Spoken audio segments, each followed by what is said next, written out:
Earnest Kasadha kati mugenzi ng'abadde muserikale ku poliisi y'e Buwuni, Beppo ne muganzi Robina Ajokiti nga naye kati mugenzi. Ekiro ekikeesezza olwaleero kumpi kyonna bakimaze mu bbaala emu mu kitundu kino nga beekamirira bugonja. Bano bwe gwabamaze ensimbi mu nsawo kwe kusalawo okweddirayo ewaabwe bagalangatanye ebiwanga mu ngalo.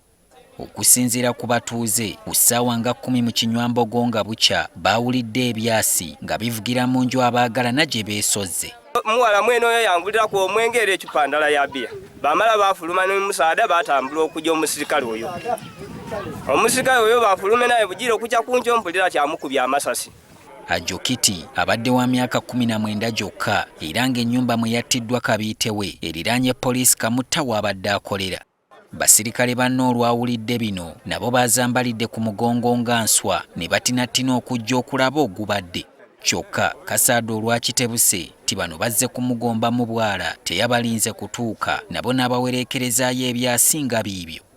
Mu byasi ebyakubiddwa owa bodaboda amanyiddwa nga Geoffrey Okum eyabadde ayitaayita mu kitundu mulimu ebimu ku bye ebyamukwasizza. Alwanagana n'amasasi yawandagaza amasasi eisasi eryo lyagemeraku mu wa boda abaire ali kubita yamugema ku ekisambeera saadi no ali mu irwaliro.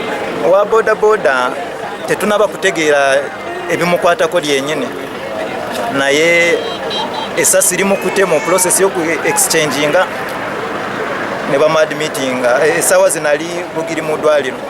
Olw'okubanga omusango bijanjaalo obiri emisana n'obikkuta ekiro, Kasadha ebyo teyabirinze omugemera wala n'agwekyusizaamu ne yeeresa emmere y'ensi ewooma. Ku makya poliisi y'e Buwuni bwegenzeeyo kunyonyereza ekibaddeko n'agezaako kwagala kukuba abapoliisi amasasi nga tiisatiisa kukuba bana amasasi nabo ne bakubayo amasasi.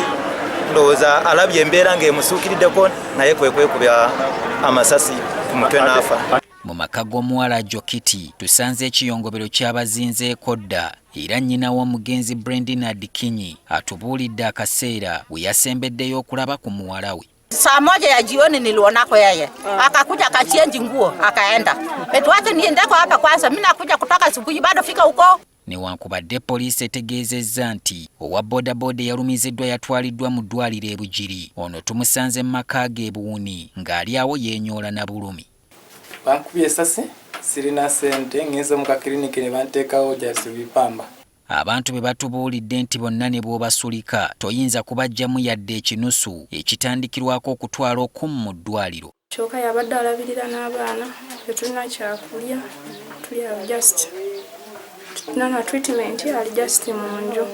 Abatuuze bo nakati bakyali mu bibuuzo ku butya bwe banaafunamu ebyokwerinda ebimatiza ng'ate abalina okubawa obukuumi be babeekyusiza.